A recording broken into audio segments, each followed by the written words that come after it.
Olá, estamos de volta. A Epístola aos Efésios foi acertadamente denominada a Rainha das Epístolas. Para João Calvino, ela era a sua favorita. Com relação a grandiosidades de cartas, epístolas paulinas, ela só fica atrás da carta que Paulo escreveu aos Romanos. As demais ela sobressai-se, portanto. A cidade em que estava a igreja, por nome de Éfeso, pois se tratava de uma das cidades mais prósperas daquela época. Era uma colônia romana e se constituía rota obrigatória de caravanas para o Oriente. Dali saíam praticamente todas as caravanas para o Oriente. De Éfeso partiu estradas que davam acesso, portanto, às grandes cidades pertencentes àquela província. É tanto que o próprio Jesus, quando, por intermédio do apóstolo João, escrevendo o livro do Apocalipse, a primeira cidade, ou a cidade de onde partiria a distribuição do Apocalipse às igrejas, foi a cidade de Éfeso. Religiosamente, Éfeso era uma cidade pagã e destacava-se nela a imagem do grande templo de Artemis, aquela que é conhecida como a grande Diana dos Efésios. Portanto, Diana era a deusa dos Efésios. A vida cotidiana do povo era grandemente influenciada no aspecto religioso em função desse ídolo, mas nem somente o aspecto religioso, mas também o aspecto comercial, social, enfim, as atividades que ali existiam giravam em torno da grande deusa Diana e do seu templo ali construída. A Epístola aos Efésios não é parte, o título aos Efésios, não é parte da própria carta. Os títulos foram acrescentados não somente para Éfeso, a esta carta, mas as outras cartas, eles foram acrescentados quando foram feitas as coleções para se identificar e separar uma carta da outra. Em concordância com a própria afirmação da carta, podemos falar da sua autoria. Efésios foi atribuído, portanto, a Paulo, desde a época dos escritores patrísticos mais antigos. Marcião, por exemplo, Irineu, Clemente, de Alexandria, Tertuliano e Orígenes, sem falar em Policarpo, que quando escreviam, pregavam, ministravam, eles sempre atribuíam a autoria paulina a esta carta. Portanto, Éfeso era reconhecida entre os patrísticos da igreja como uma carta de Paulo. Dentro da própria estrutura da carta, o autor identifica, dentro da própria carta, o autor se identifica como Paulo, 1:1, 3:1, e como um prisioneiro, como escrito em 3:1, 4:1 e 6:20. Há a tradição ininterrupta, desde tempos antigos, de que Paulo é o autor da Epístola dos Efésios. A doutrina da igreja na carta Efésios é quase inteiramente apresentado sobre a igreja universal. É nesta carta que você vai descobrir a universalidade da igreja de Cristo. A ideia da igreja universal não é algo novo para Paulo, até porque ele já vem discutindo esse conceito de universalidade em 1 Coríntios, capítulo 4, versículo 9, capítulo 12, versículo 28 e capítulo 15, versículo 9. Em Gálatas também, capítulo 1, versículo 13, ele fala dessa universalidade. E Filipenses também, capítulo 3, versículo 6. Isto sem falar em outras cartas que ele fala dessa universalidade. Portanto, a ênfase dada em Efésios está mais de acordo com o propósito da carta do que uma mudança de doutrina.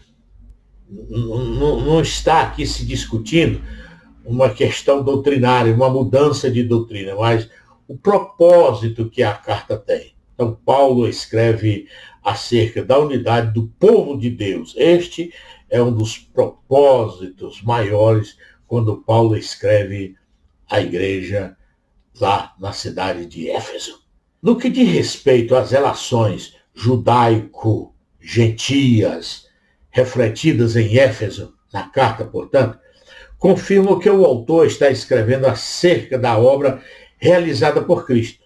Paulo vai procurar colocar Cristo como cabeça da igreja.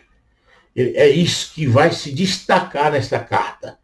E tanto judeus como gentios vão ter que assimilar essa mensagem central da parte de Paulo. Essa mensagem realizada, essa obra realizada por Cristo, ao reconciliar as pessoas com Deus, porque Deus estava em Cristo reconciliando o mundo consigo mesmo. Portanto, reconciliando necessariamente os homens uns com os outros. Esses homens aí, nós afirmamos, gentios, judeus, estavam sendo transformados em unidade, em um povo só. Em Efésios, somente através da obra de Cristo, portanto, é que os mortos em pecado poderão ter vida. No capítulo 2 ele começa assim, que Deus vivificou, estando nós mortos em delitos e pecados. E esta vivificação ocorreu por intermédio da morte e da ressurreição de Cristo. Paulo diz que as barreiras entre os povos, na sua carta, quando ele fala acerca disso, essas barreiras, esses obstáculos, essas diferenças culturais, religiosas, nacionais, políticas, elas foram quebradas, elas foram anuladas, desfeitas através da cruz de Cristo. E todos os povos, independente de ser um povo judeu ou de um povo ser gentil, independente da origem desses povos, todos esses povos têm acesso ao mesmo Pai, como está escrito no capítulo 2, versículo 18. No versículo 15, Paulo diz que na sua carne, na carne de Cristo, ele desfez a inimizade, isto é, a lei dos mandamentos, que consistia em ordenanças para criar em si mesmo dos dois um novo homem fazendo a paz. Quer dizer, na cruz do Calvário, Jesus desfez essa inimizade, ou seja, a lei dos mandamentos. No versículo 16, Paulo diz que foi pela cruz, reconciliar ambos os povos com Deus em um corpo, matando com ela as inimizades.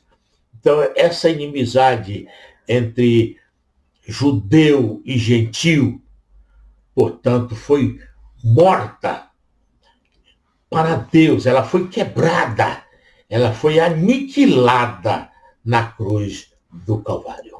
No versículo 17 desse mesmo capítulo 2, está dito que vindo, ele evangelizou a paz a vós que estáveis longe e aos que estavam perto.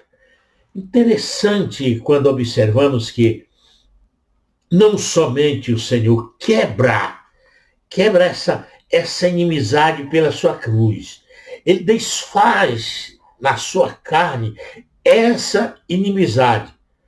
Mas, como se isso não bastasse, ele evangelizou a paz para trazer os que estavam longe, para que, por ele, Cristo Jesus, se chegassem perto.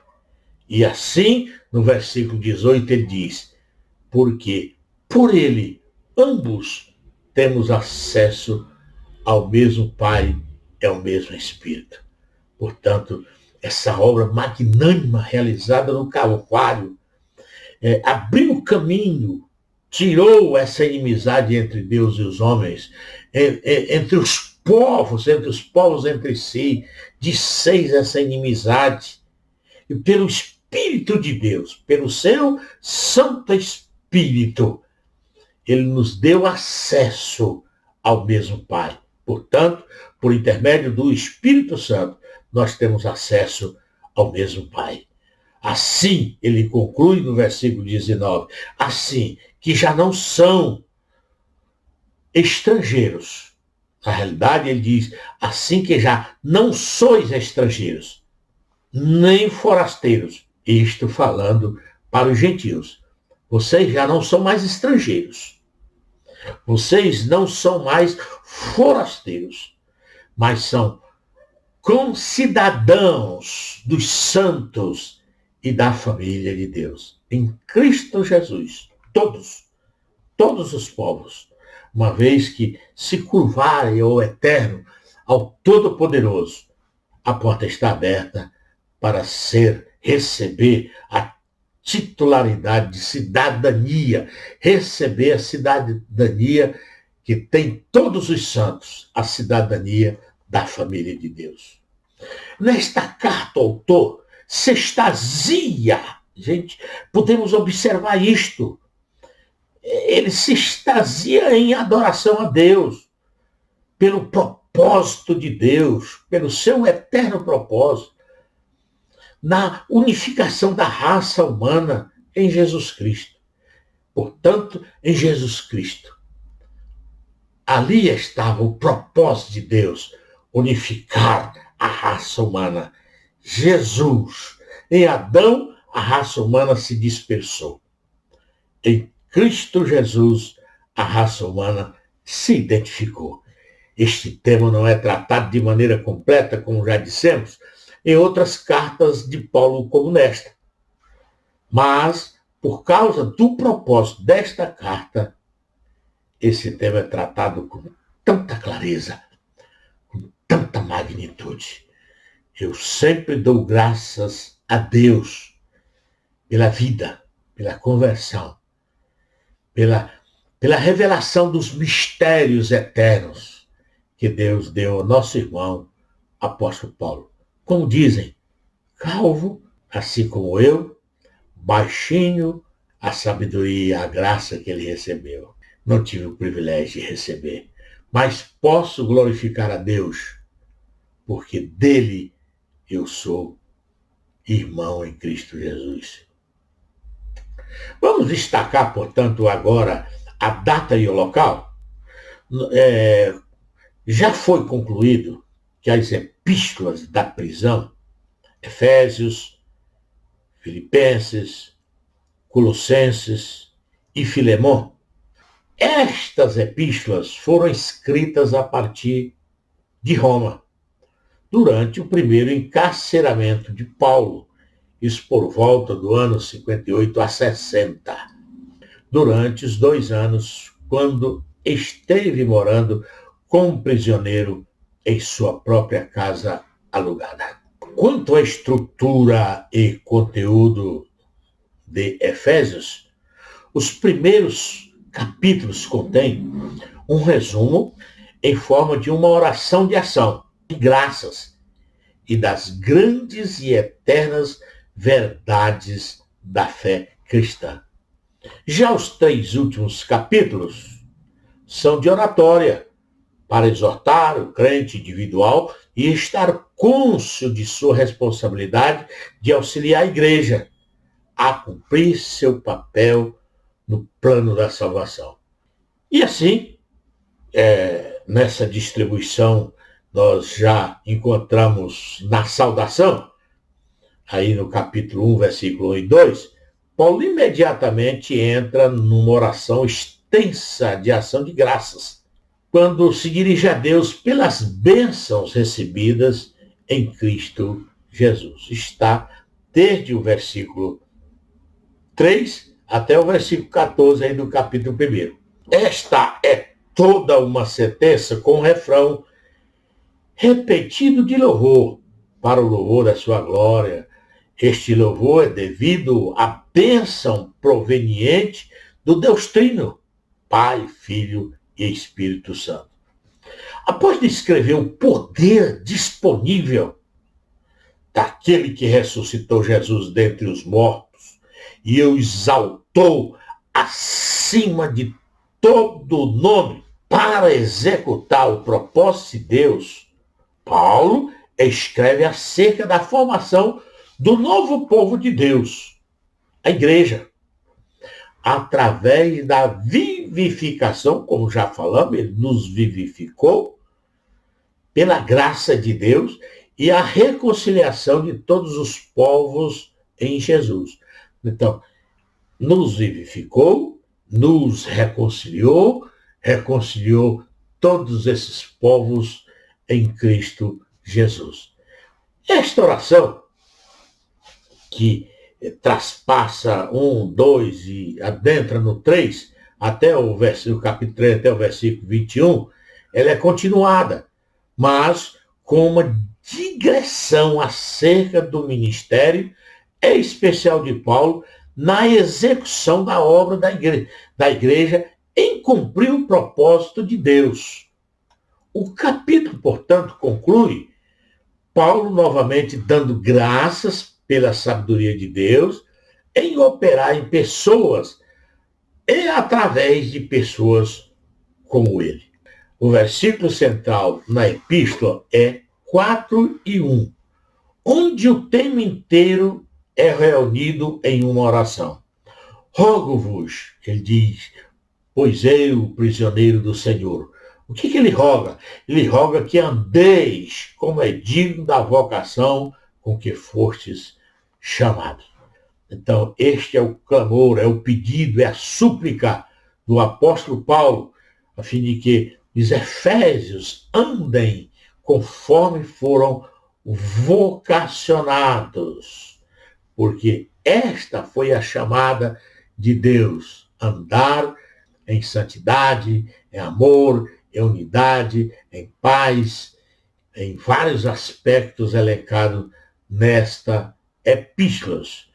E aí, desta forma, vamos destacar, portanto, esse andar aí do primeiro versículo, que ele vai discorrendo por todos os demais versículos, esta palavra andar. Rogo-vos que andeis como é digno da vocação com que for chamados. Por exemplo, aí no versículo 1, que andeis. E assim é destacado, tanto do versículo 1 ao versículo 16, esse andar no Espírito. E do versículo 17 ao versículo 32, destaca-se andar na nova vida e não na velha vida. E já no capítulo 5, versículo 1 e 2, Paulo exorta os efésios que andem em amor. No versículo 3 a 14, ele diz que os mesmos devem andar novamente como filhos da luz. E ainda, por último, no capítulo 5, versículo 15 a 21, Paulo diz que eles devem andar com sabedoria. Os aspectos práticos também são encontrados em várias relações sociais. Destacamos aí o casamento, a família e patrão-empregados. São estes que se destacam. Paulo identifica o problema básico do homem como sendo que o diabo está trabalhando em oposição à vida cristã.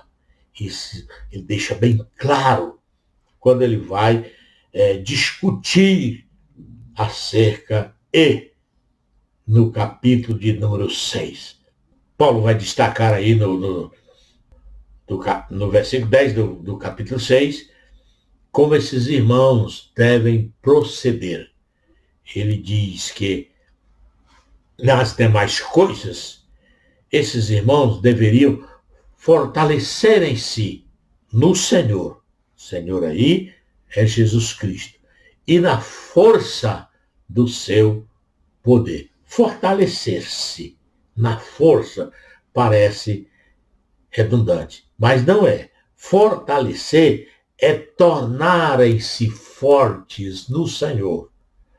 Mas, ao tornarem-se fortes, eles devem fazer isso na força do poder de Cristo, porque só o poder de Jesus é capaz de nos fortalecer contra as astutas ciladas do diabo, contra suas ações, contra seus ardis, seus projetos, que sempre envolve um e outro membro do corpo de Cristo. Em Cristo Jesus, no seu poder, na sua graça, o crente é convidado a se fortalecer. Diz também que deveriam ou revestir em si de toda a armadura de Deus. Para quê? Para que pudessem estar firmes contra as astutas ciladas do diabo.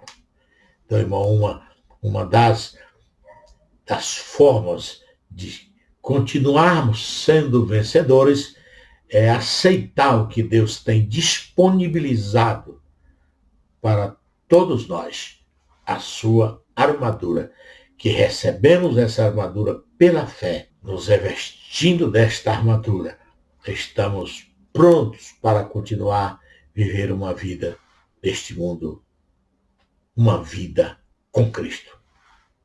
E lá no versículo de número 12 desse capítulo 6, ele diz, continua a explicar que além de estar firme contra as astutas ciladas do diabo, ele então mostra a razão de tudo isso.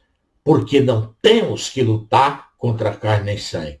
Com isso ele está dizendo, a nossa luta não é física, a nossa luta não é material, a nossa luta é metafísica, a nossa luta é no campo espiritual, não é contra carne nem sangue.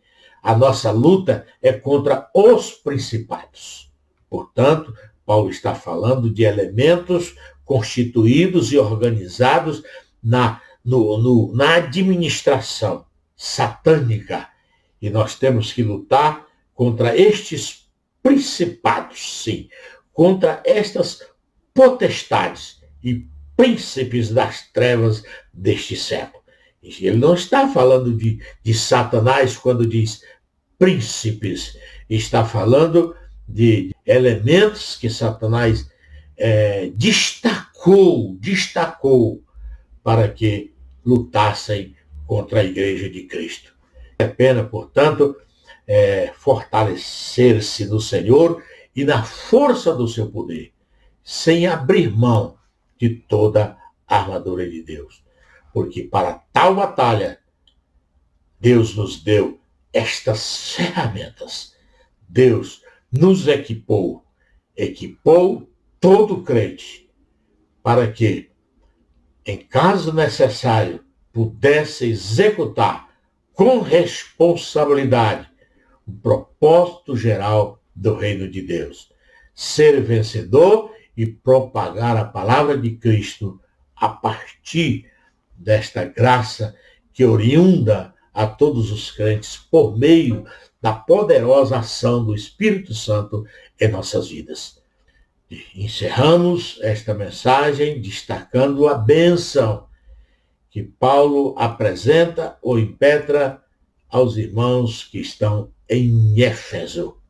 Está no capítulo 6, versículo 23 e 24, quando ele diz, paz seja com os irmãos e caridade com fé, da parte de Deus Pai e do Senhor Jesus Cristo. Geralmente, Paulo, ao proferir uma bênção apostólica, ele invoca primeiramente a graça de nosso Senhor e a paz. Entretanto, nesta conclusão aos Efésios, ele busca primeiramente essa paz, mas sem dizer que esta paz deve ser oriunda do Senhor Jesus Cristo. Portanto, ele diz: paz seja com os irmãos, e caridade com fé, e amor com fé, da parte de Deus Pai e da do Senhor Jesus Cristo. A graça seja com todos os que amam a nosso Senhor Jesus Cristo em sinceridade. E agora ele encerra essa carta rogando que esta graça de nosso Senhor e Salvador Jesus Cristo incida sobre todos que o amam, verdadeiramente, com uma sinceridade absoluta. E assim ele pontua dizendo amém. Que você possa também receber da parte de Cristo esta graça, esta paz, e que não só você, mas todos nós possamos desenvolver esse amor com fé da parte do Pai e do Senhor Jesus Cristo. Um abraço. Deus vos abençoe.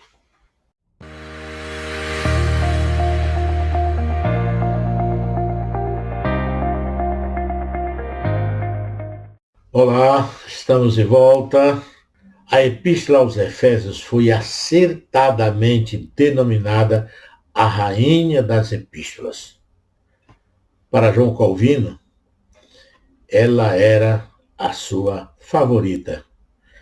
Com relação à grandiosidade de cartas, epístolas paulinas, ela só fica atrás da carta que Paulo escreveu aos Romanos. As demais ela sobressai-se, portanto. A cidade em que estava a igreja, por nome de Éfeso, pois se tratava de uma das cidades mais prósperas daquela época, era uma colônia romana e se constituía rota obrigatória de caravanas para o Oriente. Dali saíam praticamente todas as caravanas para o Oriente. De Éfeso partiu estradas que davam acesso, portanto, às grandes cidades pertencentes àquela província. É tanto que o próprio Jesus, quando, por intermédio do apóstolo João, escrevendo o livro do Apocalipse, a primeira cidade, ou a cidade de onde partiria a distribuição do Apocalipse às igrejas, foi a cidade de Éfeso. Religiosamente, Éfeso era uma cidade pagã e destacava-se nela a imagem do grande templo de Artemis, aquela que é conhecida como a grande Diana dos Efésios. Portanto, Diana era a deusa dos Efésios. A vida cotidiana do povo era grandemente influenciada no aspecto religioso em função desse ídolo, mas nem somente o aspecto religioso, mas também o aspecto comercial, social, enfim, as atividades que ali existiam giravam em torno da grande deusa Diana e do seu templo ali construída. A Epístola aos Efésios não é parte, o título aos Efésios, não é parte da própria carta. Os títulos foram acrescentados não somente para Éfeso, a esta carta, mas as outras cartas, eles foram acrescentados quando foram feitas as coleções para se identificar e separar uma carta da outra. Em concordância com a própria afirmação da carta, podemos falar da sua autoria. Efésios foi atribuído, portanto, a Paulo, desde a época dos escritores patrísticos mais antigos. Marcião, por exemplo, Irineu, Clemente, de Alexandria, Tertuliano e Orígenes, sem falar em Policarpo, que quando escreviam, pregavam, ministravam, eles sempre atribuíam a autoria paulina a esta carta. Portanto, Éfeso era reconhecida entre os patrísticos da igreja como uma carta de Paulo. Dentro da própria estrutura da carta, o autor se identifica como Paulo, 1:1, 3:1, e como um prisioneiro, como escrito em 3:1, 4:1 e 6:20. Há a tradição ininterrupta, desde tempos antigos, de que Paulo é o autor da Epístola dos Efésios. A doutrina da igreja na carta Efésios é quase inteiramente apresentado sobre a igreja universal. É nesta carta que você vai descobrir a universalidade da igreja de Cristo. A ideia da igreja universal não é algo novo para Paulo, até porque ele já vem discutindo esse conceito de universalidade em 1 Coríntios, capítulo 4, versículo 9, capítulo 12, versículo 28 e capítulo 15, versículo 9. Em Gálatas também, capítulo 1, versículo 13, ele fala dessa universalidade. E Filipenses também, capítulo 3, versículo 6. Isto sem falar em outras cartas que ele fala dessa universalidade. Portanto, a ênfase dada em Efésios está mais de acordo com o propósito da carta do que uma mudança de doutrina. Não está aqui se discutindo uma questão doutrinária, uma mudança de doutrina, mas o propósito que a carta tem. Então, Paulo escreve acerca da unidade do povo de Deus. Este é um dos propósitos maiores quando Paulo escreve à igreja lá na cidade de Éfeso. No que diz respeito às relações judaico-gentias refletidas em Éfeso, na carta, portanto, confirmo que o autor está escrevendo acerca da obra realizada por Cristo. Paulo vai procurar colocar Cristo como cabeça da igreja. É isso que vai se destacar nesta carta. E tanto judeus como gentios vão ter que assimilar essa mensagem central da parte de Paulo. Essa mensagem essa obra realizada por Cristo, ao reconciliar as pessoas com Deus, porque Deus estava em Cristo reconciliando o mundo consigo mesmo. Portanto, reconciliando necessariamente os homens uns com os outros. Esses homens aí, nós afirmamos, gentios, judeus, estavam sendo transformados em unidade, em um povo só. Em Efésios, somente através da obra de Cristo, portanto, é que os mortos em pecado poderão ter vida. No capítulo 2, ele começa assim, que Deus vivificou, estando nós mortos em delitos e pecados. E esta vivificação ocorreu por intermédio da morte e da ressurreição de Cristo. Paulo diz que as barreiras entre os povos, na sua carta, quando ele fala acerca disso, essas barreiras, esses obstáculos, essas diferenças culturais, religiosas, nacionais, políticas, elas foram quebradas, elas foram anuladas, desfeitas através da cruz de Cristo.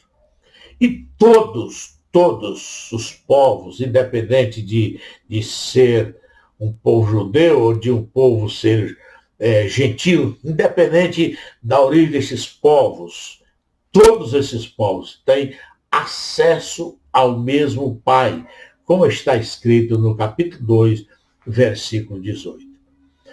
No versículo 15, Paulo diz que na sua carne, na carne de Cristo, ele desfez a inimizade, isto é, a lei dos mandamentos, que consistia em ordenanças para criar em si mesmo dos dois, um novo homem fazendo a paz.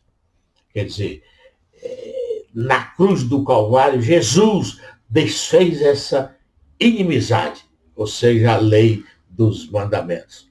No versículo 16, Paulo diz que foi pela cruz, reconciliar ambos os povos com Deus em um corpo, matando com ela as inimizades. Então, essa inimizade entre judeu e gentil, portanto, foi morta para Deus, ela foi quebrada, ela foi aniquilada na cruz do Calvário. No versículo 17 desse mesmo capítulo 2, está dito que vindo, ele evangelizou a paz a vós que estáveis longe e aos que estavam perto. Interessante quando observamos que não somente o Senhor quebra essa inimizade pela sua cruz, ele desfaz na sua carne essa inimizade. Mas, como se isso não bastasse, ele evangelizou a paz para trazer os que estavam longe, para que por ele, Cristo Jesus, se chegassem perto. E assim, no versículo 18, ele diz, porque por ele, ambos temos acesso ao mesmo Pai, é o mesmo Espírito. Portanto, essa obra magnânima realizada no Calvário abriu o caminho, tirou essa inimizade entre Deus e os homens, entre os povos entre si, desfez essa inimizade. E pelo Espírito de Deus, pelo seu Santo Espírito, ele nos deu acesso ao mesmo Pai. Portanto, por intermédio do Espírito Santo, nós temos acesso ao mesmo Pai. Assim, ele conclui no versículo 19, assim que já não são estrangeiros. Na realidade, ele diz, assim que já não sois estrangeiros, nem forasteiros. Isto falando para os gentios. Vocês já não são mais estrangeiros. Vocês não são mais forasteiros, mas são concidadãos dos santos e da família de Deus. Em Cristo Jesus, todos os povos, uma vez que se curvarem ao Eterno, ao Todo-Poderoso, a porta está aberta para receber a titularidade de cidadania, receber a cidadania que tem todos os santos, a cidadania da família de Deus. Nesta carta, o autor se extasia, gente, podemos observar isto, ele se extasia em adoração a Deus, pelo propósito de Deus, pelo seu eterno propósito, na unificação da raça humana em Jesus Cristo.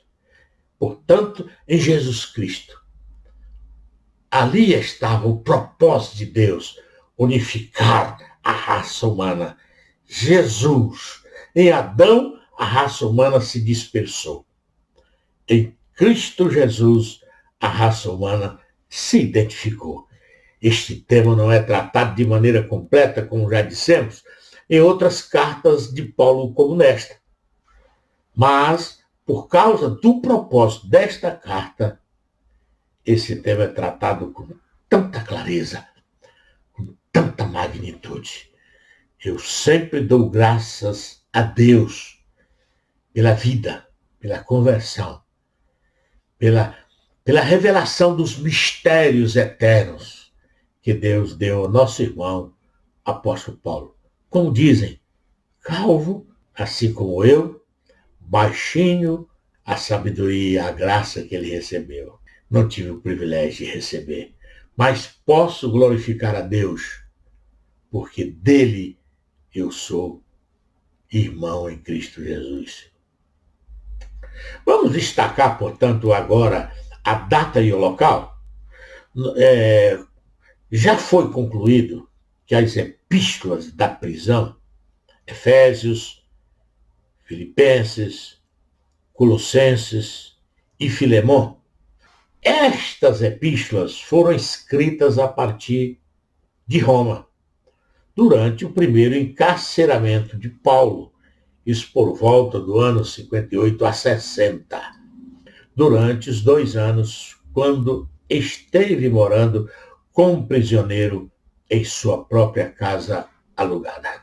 Quanto à estrutura e conteúdo de Efésios, os primeiros capítulos contêm um resumo em forma de uma oração de ação, de graças e das grandes e eternas verdades da fé cristã.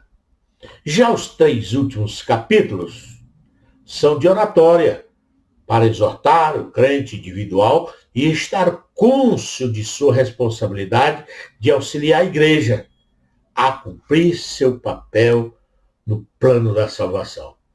E assim, nessa distribuição, nós já encontramos na saudação, aí no capítulo 1, versículo 1 e 2, Paulo imediatamente entra numa oração extensa de ação de graças, quando se dirige a Deus pelas bênçãos recebidas em Cristo Jesus. Está desde o versículo 3 até o versículo 14 aí do capítulo 1. Esta é toda uma sentença com refrão repetido de louvor, para o louvor da sua glória.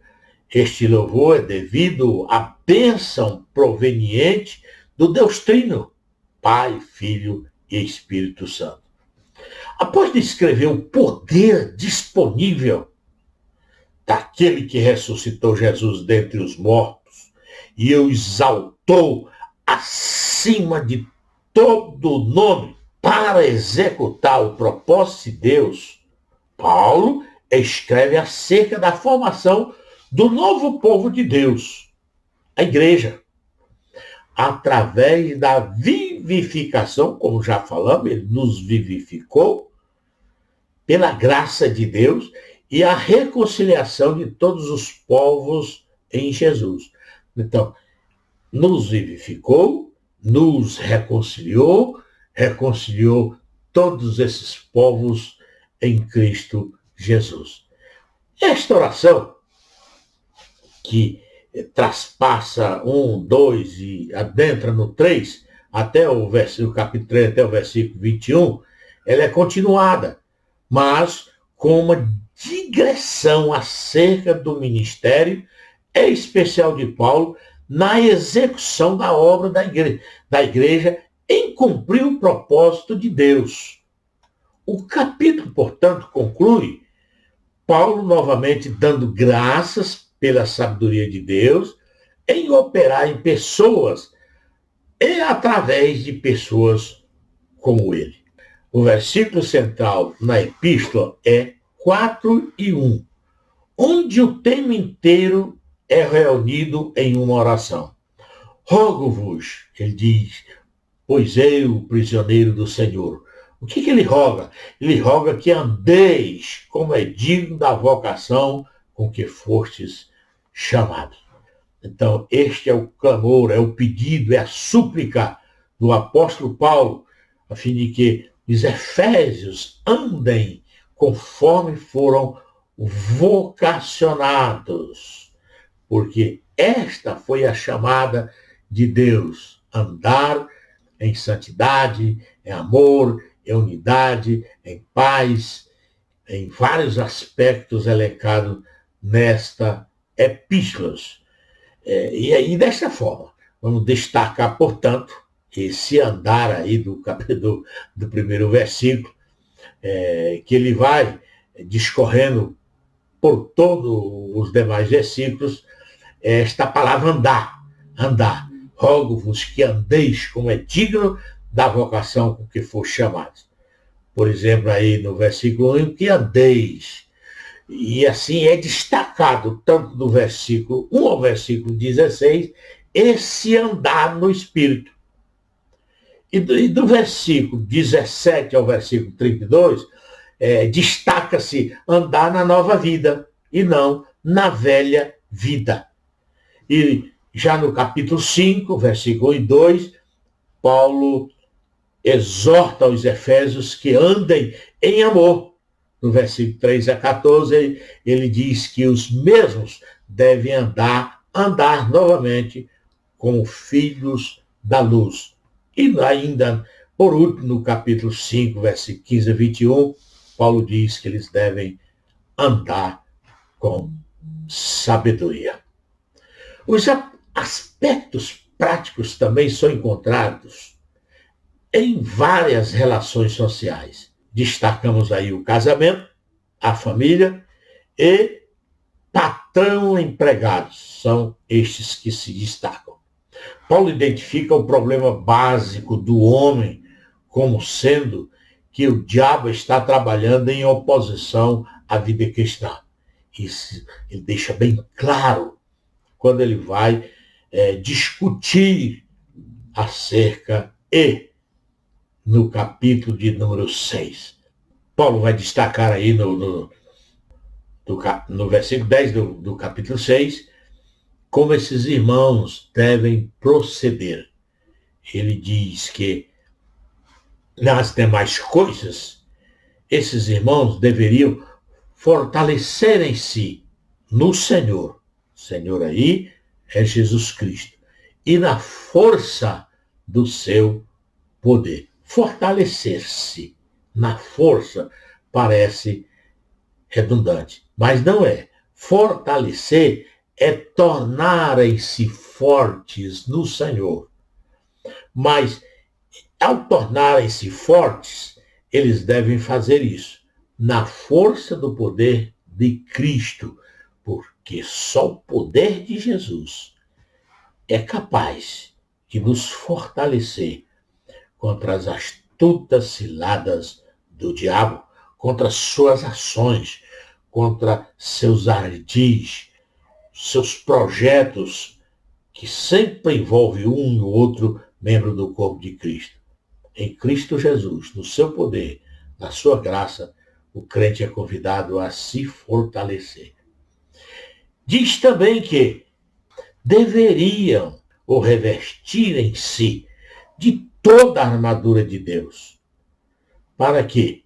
Para que pudessem estar firmes contra as astutas ciladas do diabo. Então, irmão, uma das formas de continuarmos sendo vencedores é aceitar o que Deus tem disponibilizado para todos nós, a sua armadura, que recebemos essa armadura pela fé, nos revestindo desta armadura, estamos prontos para continuar a viver uma vida neste mundo, uma vida com Cristo. E lá no versículo de número 12 desse capítulo 6, ele diz, continua a explicar que além de estar firme contra as astutas ciladas do diabo, ele então mostra a razão de tudo isso. Porque não temos que lutar contra carne e sangue. Com isso ele está dizendo, a nossa luta não é física, a nossa luta não é material, a nossa luta é metafísica, a nossa luta é no campo espiritual, não é contra carne nem sangue, a nossa luta é contra os principados. Portanto, Paulo está falando de elementos constituídos e organizados na administração satânica. E nós temos que lutar contra estes principados, sim, contra estas potestades e príncipes das trevas deste século. Ele não está falando de Satanás quando diz príncipes, está falando de elementos que Satanás destacou para que lutassem contra a igreja de Cristo. É pena, portanto, fortalecer-se no Senhor e na força do seu poder, sem abrir mão de toda a armadura de Deus. Porque para tal batalha, Deus nos deu estas ferramentas. Deus nos equipou todo crente para que, em caso necessário, pudesse executar com responsabilidade o propósito geral do reino de Deus. Ser vencedor e propagar a palavra de Cristo a partir desta graça que oriunda a todos os crentes por meio da poderosa ação do Espírito Santo em nossas vidas. Encerramos esta mensagem destacando a bênção que Paulo apresenta ou impetra aos irmãos que estão em Éfeso. Está no capítulo 6, versículo 23 e 24, quando ele diz: paz seja com os irmãos e caridade com fé, da parte de Deus Pai e do Senhor Jesus Cristo.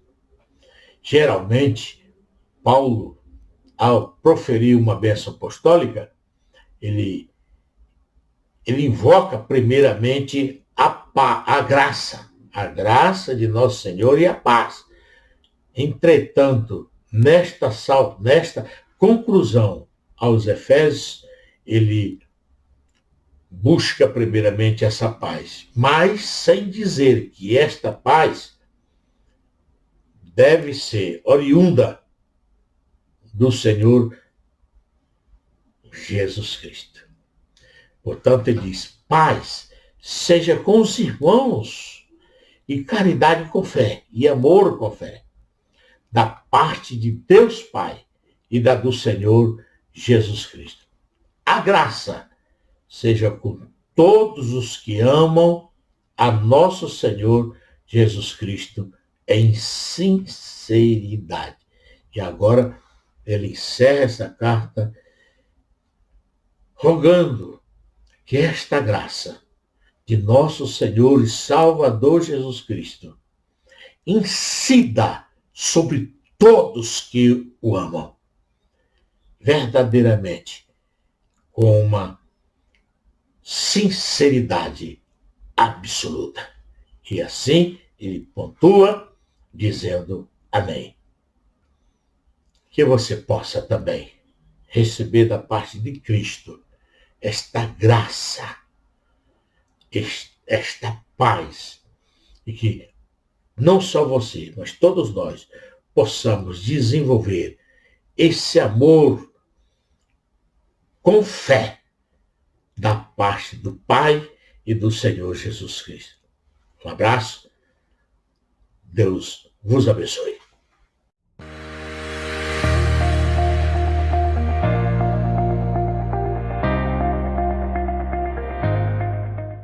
Olá, estamos de volta. A Epístola aos Efésios foi acertadamente denominada a Rainha das Epístolas. Para João Calvino, ela era a sua favorita.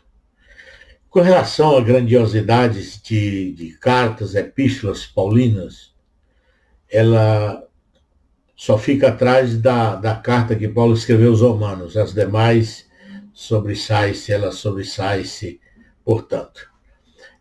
A cidade em que estava a igreja, por nome de Éfeso, pois se tratava de uma das cidades mais prósperas daquela época. Era uma colônia romana e se constituía rota obrigatória de caravanas para o Oriente. Dali saíam praticamente todas as caravanas para o Oriente. De Éfeso partiu estradas que davam acesso, portanto, às grandes cidades pertencentes àquela província. É tanto que o próprio Jesus, quando, por intermédio do apóstolo João, escrevendo o livro do Apocalipse, a primeira cidade, ou a cidade de onde partiria a distribuição do Apocalipse às igrejas, foi a cidade de Éfeso.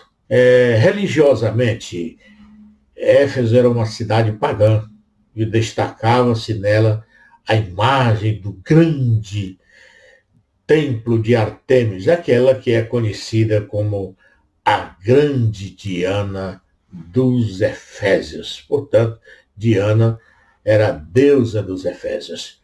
A vida cotidiana do povo era grandemente influenciada no aspecto religioso em função desse ídolo, mas nem somente o aspecto religioso, mas também o aspecto comercial, social, enfim, as atividades que ali existiam giravam em torno da grande deusa Diana e do seu templo ali construída. A Epístola aos Efésios não é parte, o título aos Efésios, não é parte da própria carta. Os títulos foram acrescentados não somente para Éfeso, a esta carta, mas as outras cartas, eles foram acrescentados quando foram feitas as coleções para se identificar e separar uma carta da outra. Em concordância com a própria afirmação da carta, podemos falar da sua autoria. Efésios foi atribuído, portanto, a Paulo, desde a época dos escritores patrísticos mais antigos. Marcião, por exemplo, Irineu, Clemente, de Alexandria, Tertuliano e Orígenes, sem falar aí em Policarpo, que quando escreviam, pregavam, ministravam, eles sempre atribuíam a autoria paulina a esta carta. Portanto, Éfeso era reconhecida entre os patrísticos da igreja como uma carta de Paulo.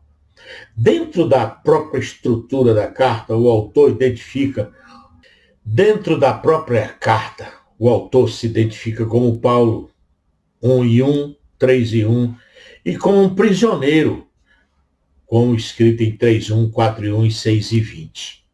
Há a tradição ininterrupta, desde tempos antigos, de que Paulo é o autor da Epístola dos Efésios. A doutrina da igreja na carta Efésios é quase inteiramente apresentado sobre a igreja universal.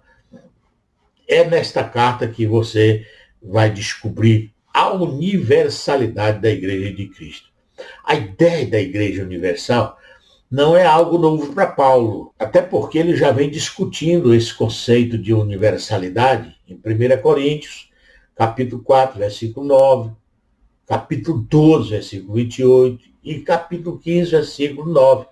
Em Gálatas também, capítulo 1, versículo 13, ele fala dessa universalidade. E Filipenses também, capítulo 3, versículo 6. Isto sem falar em outras cartas que ele fala dessa universalidade. Portanto, a ênfase dada em Efésios está mais de acordo com o propósito da carta do que uma mudança de doutrina. Não está aqui se discutindo uma questão doutrinária, uma mudança de doutrina, mas o propósito que a carta tem. Então, Paulo escreve acerca da unidade do povo de Deus. Este é um dos propósitos maiores quando Paulo escreve à igreja lá na cidade de Éfeso. No que diz respeito às relações judaico-gentias refletidas em Éfeso, na carta, portanto, confirma que o autor está escrevendo acerca da obra realizada por Cristo. Paulo vai procurar colocar Cristo como cabeça da igreja. É isso que vai se destacar nesta carta. E tanto judeus como os gentios vão ter que assimilar essa mensagem central da parte de Paulo. Essa mensagem essa obra realizada por Cristo, ao reconciliar as pessoas com Deus, porque Deus estava em Cristo reconciliando o mundo consigo mesmo. Portanto, reconciliando necessariamente os homens uns com os outros. Esses homens aí, nós afirmamos gentios, judeus, estavam sendo transformados em unidade, em um povo só. Em Efésios, somente através da obra de Cristo, portanto, é que os mortos em pecado poderão ter vida. No capítulo 2 ele começa assim, que Deus vivificou, estando nós mortos em delitos e pecados. E esta vivificação ocorreu por intermédio da morte e da ressurreição de Cristo. Paulo diz que as barreiras entre os povos, na sua carta, quando ele fala acerca disso, essas barreiras, esses obstáculos, essas diferenças culturais, religiosas, nacionais, políticas, elas foram quebradas, elas foram anuladas, desfeitas através da cruz de Cristo. E todos os povos, independente de ser um povo judeu ou de um povo ser gentil, independente da origem desses povos, todos esses povos têm acesso ao mesmo Pai, como está escrito no capítulo 2, versículo 18. No versículo 15, Paulo diz que na sua carne, na carne de Cristo, ele desfez a inimizade, isto é, a lei dos mandamentos, que consistia em ordenanças para criar em si mesmo dos dois um novo homem fazendo a paz. Quer dizer, na cruz do Calvário, Jesus desfez essa inimizade, ou seja, a lei dos mandamentos. No versículo 16, Paulo diz que foi pela cruz, reconciliar ambos os povos com Deus em um corpo, matando com ela as inimizades. Então, essa inimizade entre judeu e gentil, portanto, foi morta para Deus, ela foi quebrada, ela foi aniquilada na cruz do Calvário. No versículo 17 desse mesmo capítulo 2, está dito que vindo, ele evangelizou a paz a vós que estáveis longe e aos que estavam perto. Interessante quando observamos que não somente o Senhor quebra essa inimizade pela sua cruz, ele desfaz na sua carne essa inimizade. Mas, como se isso não bastasse, ele evangelizou a paz para trazer os que estavam longe, para que, por ele, Cristo Jesus, se chegassem perto. E assim, no versículo 18, ele diz, porque por ele, ambos temos acesso ao mesmo Pai, ao mesmo Espírito. Portanto, essa obra magnânima realizada no Calvário abriu o caminho, tirou essa inimizade entre Deus e os homens, entre os povos entre si, desfez essa inimizade. E pelo Espírito de Deus, pelo seu Santo Espírito, ele nos deu acesso ao mesmo Pai. Portanto, por intermédio do Espírito Santo, nós temos acesso ao mesmo Pai. Assim, ele conclui no versículo 19, assim que já não são estrangeiros. Na realidade, ele diz, assim que já não sois estrangeiros, nem forasteiros. Isto falando para os gentios. Vocês já não são mais estrangeiros.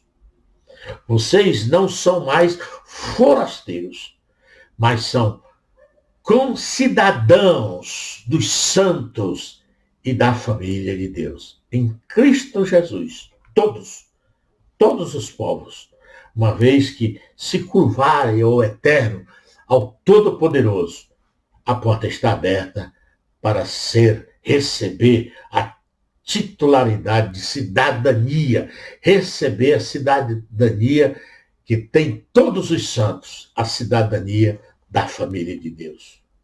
Nesta carta, o autor se extasia. Gente, podemos observar isto.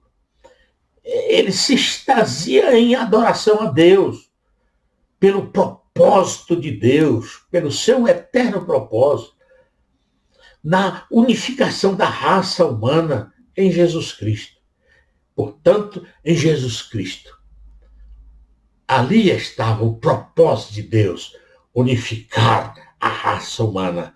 Jesus, em Adão, a raça humana se dispersou. Em Cristo Jesus, a raça humana se identificou. Este tema não é tratado de maneira completa, como já dissemos, em outras cartas de Paulo como nesta. Mas, por causa do propósito desta carta, esse tema é tratado com tanta clareza, com tanta magnitude. Eu sempre dou graças a Deus pela vida, pela conversão, pela revelação dos mistérios eternos que Deus deu ao nosso irmão, apóstolo Paulo. Como dizem, calvo, assim como eu, baixinho, a sabedoria e a graça que ele recebeu. Não tive o privilégio de receber, mas posso glorificar a Deus, porque dele eu sou irmão em Cristo Jesus. Vamos destacar, portanto, agora a data e o local.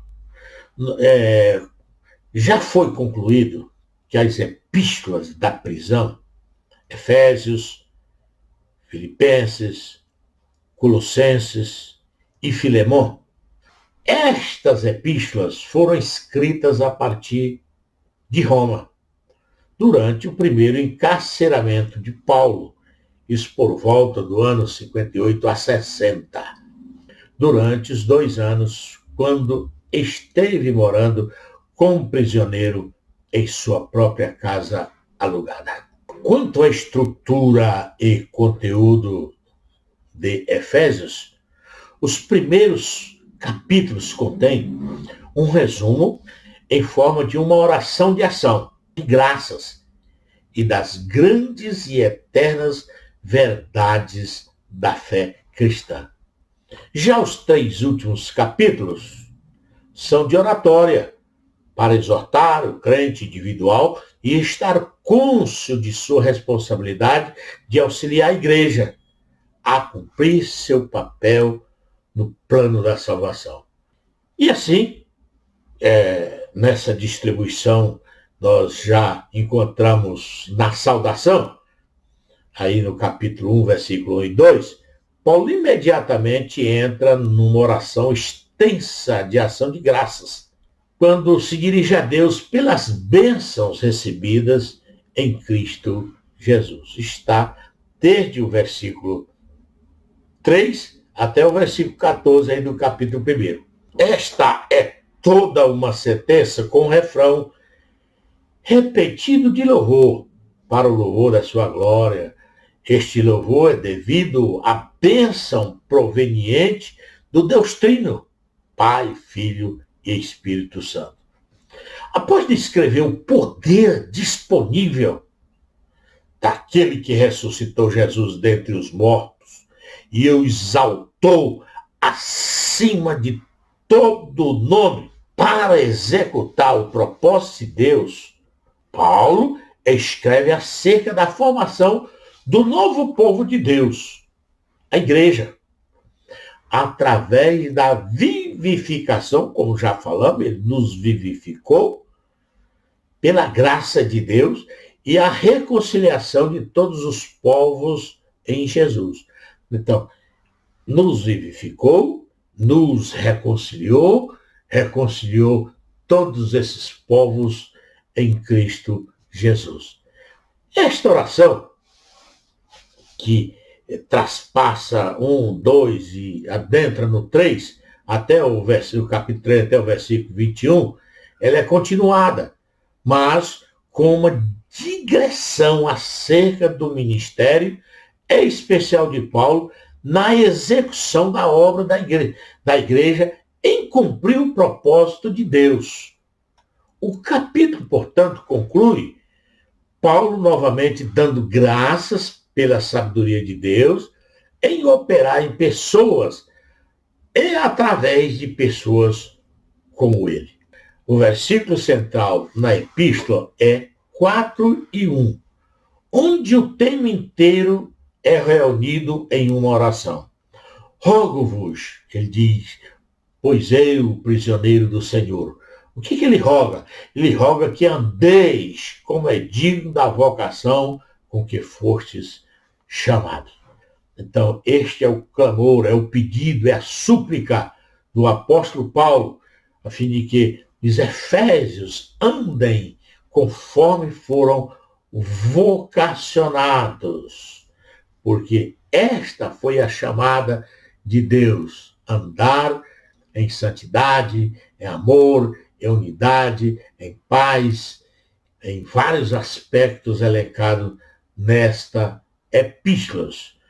E aí, desta forma, vamos destacar, portanto, esse andar aí do primeiro versículo, que ele vai discorrendo por todos os demais versículos, esta palavra andar, andar.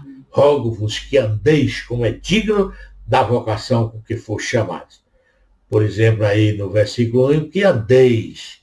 E assim é destacado, tanto do versículo 1 ao versículo 16, esse andar no Espírito. E do versículo 17 ao versículo 32, destaca-se andar na nova vida e não na velha vida. E já no capítulo 5, versículo 1 e 2, Paulo exorta os efésios que andem em amor. No versículo 3 a 14, ele diz que os mesmos devem andar novamente como filhos da luz. E ainda, por último, no capítulo 5, versículo 15 a 21, Paulo diz que eles devem andar com sabedoria. Os aspectos práticos também são encontrados em várias relações sociais. Destacamos aí o casamento, a família e patrão-empregado. São estes que se destacam. Paulo identifica o problema básico do homem como sendo que o diabo está trabalhando em oposição à vida cristã. Isso ele deixa bem claro quando ele vai discutir acerca no capítulo de número 6. Paulo vai destacar aí no versículo 10 do capítulo 6, como esses irmãos devem proceder. Ele diz que, nas demais coisas, esses irmãos deveriam fortalecerem-se no Senhor. O Senhor aí é Jesus Cristo. E na força do seu poder. Fortalecer-se na força parece redundante, mas não é. Fortalecer é tornarem-se fortes no Senhor. Mas, ao tornarem-se fortes, eles devem fazer isso na força do poder de Cristo, porque só o poder de Jesus é capaz de nos fortalecer contra as astutas ciladas do diabo, contra suas ações, contra seus ardis, seus projetos, que sempre envolve um ou outro membro do corpo de Cristo. Em Cristo Jesus, no seu poder, na sua graça, o crente é convidado a se fortalecer. Diz também que deveriam ou revestir em si de toda a armadura de Deus. Para quê? Para que pudessem estar firmes contra as astutas ciladas do diabo. Então, irmão, uma das formas de continuarmos sendo vencedores é aceitar o que Deus tem disponibilizado para todos nós, a sua armadura, que recebemos essa armadura pela fé nos revestindo desta armadura, estamos prontos para continuar a viver uma vida deste mundo, uma vida com Cristo. E lá no versículo de número 12 desse capítulo 6, ele diz, continua a explicar que além de estar firme contra as astutas ciladas do diabo, ele então mostra a razão de tudo isso. Porque não temos que lutar contra carne e sangue. Com isso ele está dizendo, a nossa luta não é física, a nossa luta não é material, a nossa luta é metafísica, a nossa luta é no campo espiritual, não é contra carne nem sangue. A nossa luta é contra os principados. Portanto, Paulo está falando de elementos constituídos e organizados na administração satânica. E nós temos que lutar contra estes principados, sim, contra estas potestades e príncipes das trevas deste século.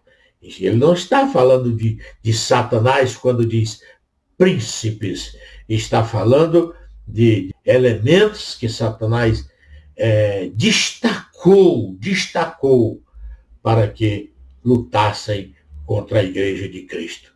É pena, portanto, fortalecer-se no Senhor e na força do seu poder, sem abrir mão de toda a armadura de Deus. Porque para tal batalha, Deus nos deu estas ferramentas. Deus nos equipou todo crente, para que, em caso necessário, pudesse executar com responsabilidade o propósito geral do reino de Deus. Ser vencedor e propagar a palavra de Cristo a partir desta graça que oriunda a todos os crentes por meio da poderosa ação do Espírito Santo em nossas vidas. E encerramos esta mensagem destacando a bênção que Paulo apresenta ou impetra aos irmãos que estão em Éfeso. Está no capítulo 6, versículo 23 e 24, quando ele diz, paz seja com os irmãos e caridade com fé, da parte de Deus Pai e do Senhor Jesus Cristo. Geralmente, Paulo, ao proferir uma bênção apostólica, ele invoca primeiramente a graça de nosso Senhor e a paz. Entretanto, nesta conclusão aos Efésios, ele busca primeiramente essa paz, mas sem dizer que esta paz deve ser oriunda do Senhor Jesus Cristo. Portanto, ele diz, paz seja com os irmãos e caridade com fé, e amor com fé, da parte de Deus Pai e da do Senhor Jesus Cristo. A graça seja com todos os que amam a nosso Senhor Jesus Cristo em sinceridade. E agora ele encerra essa carta rogando que esta graça de nosso Senhor e Salvador Jesus Cristo incida sobre todos que o amam, verdadeiramente, com uma sinceridade absoluta. E assim ele pontua dizendo amém. Que você possa também receber da parte de Cristo esta graça, esta paz, e que não só você, mas todos nós possamos desenvolver esse amor com fé da parte do Pai e do Senhor Jesus Cristo. Um abraço. Deus vos abençoe.